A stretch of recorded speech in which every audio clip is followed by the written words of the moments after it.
যুবক, তুমি মনে রেখো, জান্নাতের ওই মেয়েকে ভোগ করা যাবে না এই মেয়েকে চোখে ভোগ করে। জান্নাতের ওরা ব্যতিক্রম নারী, ওরা জান্নাতের ব্যতিক্রম নারী। ওদের ব্যাপারে আল্লাহ তাআলা বলেছেন, ওদের ব্যাপারে আমাদের নবী মুহাম্মদ সাল্লাল্লাহু আলাইহি ওয়াসাল্লাম বলেছেন, জান্নাতের মেঝেটা হচ্ছে সোনা রূপা দ্বারা তৈরি, দেওয়াল ছাদ হচ্ছে হীরা মুক্তা মাণিক্য দ্বারা তৈরি, চতুর্দিকে রেশমি কাপড় লাগানো আছে, আপনার জন্য গালিচা সেট করা আছে, গালিচার উপরে রেশমি চাদর দেওয়া আছে, আপনার জন্য সোফা সেট করা আছে। আপনি বসলে আপনার সামনে 72 থেকে 73 জন নারী এসে বসবে। ওরা এত সুন্দরী, ওরা এত সুন্দরী, ওরা এত সুন্দরী। আল্লাহ তাআলা বলছেন যে ওদেরকে দেখলে মনে হবে ঝিনুকের মধ্যে লুকানো মুক্তা। আল্লাহ বলছেন যে ওরা এত সুন্দরী, ওরা এত সুন্দরী, ওদেরকে দেখলে মনে হবে যে ছড়ানো ছিটানো মাণিক্য। আল্লাহ বলছেন যে ওরা এত নরম, ওরা এত নরম, ওরা এত নরম যে ডিমের খোসা এবং সাদা পদার্থের মধ্যে ডিমের কুসুম এবং ডিমের খোসার মধ্যে যে সাদা পদার্থটা রয়েছে, ডিমের কুসুম এবং খোসার মধ্যে যে সাদা পদার্থটা রয়েছে, এটা যত নরম জান্নাতের মহিলারা তত নরম। তাহলে আপনাকে আমি বুঝাতে পারবো তারা কত নরম।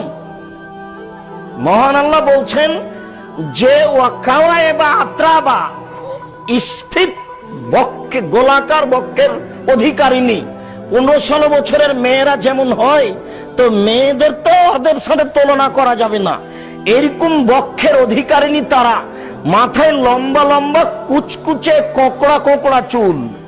সুন্দর হওয়ার জন্য যত গুণ আছে সব গুণ তাদের ভিতরে।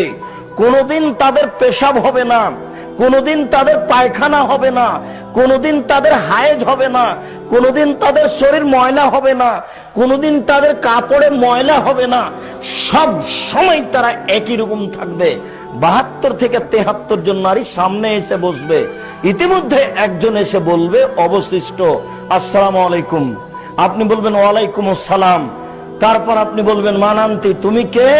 তখন ও বলবে আনাল মাজিদা, আমি হচ্ছি বেশি অবশিষ্ট।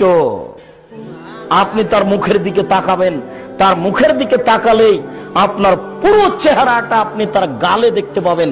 তার গাল কত স্বচ্ছ। অবশিষ্টের গাল যদি এত স্বচ্ছ হয়, তাহলে আগে থেকে বসে আছে যারা, তাদের গাল কত স্বচ্ছ। কি দিয়ে বুঝায় আপনাকে আমি জান্নাতের নারী কত সুন্দরী?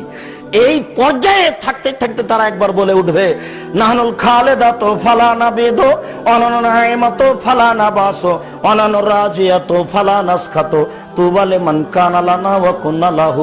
পায়ের সনসন घुंघरू जमजम पंजे पंजे फेंकेंगी, पहन के साड़ी लाल कुमारी उसको बेहस्तों को सजावेंगी, जैसे कबूतर लोटन लोटे वैसे लोटन लोटावेंगी। पाয়ের सनसन घुंघरू जमजम पंजे पंजे फेंकेंगी, पहन के साड़ी लाल कुमारी उसको बेहस्तों को सजावेंगी, जैसे कबूतर লোটান লোটে ঐশে লোটা লোটামেঙ্গি। স্বামীগো, আমরা চিরস্থায়ী রয়েছি, কখনো ধ্বংস হব না, আমরা নষ্ট হব না। স্বামীগো, আমরা সর্বদা আপনাকে সন্তুষ্ট করে রাখবো, কখনো আমরা অসন্তুষ্ট করব না। আমরা হচ্ছে আপনার জন্য, আর আপনি হচ্ছেন আমাদের জন্য। যুবক, এই নারী তুমি যদি ভোগ করতে চাও, তাহলে তুমি বলো এই পতিতালয়ের যারা তোমার টিভিতে আসছে, এরা বেশ্যালয়ের মহিলা। এই রং মাখানো পতিতালয়ের মহিলাদেরকে দেখে চক্ষু ঠান্ডা করে, কলিজা ঠান্ডা করে তুমি জান্নাতের নারী ভোগ করতে চাও? তোমাকে তো অবাক মনে হচ্ছে।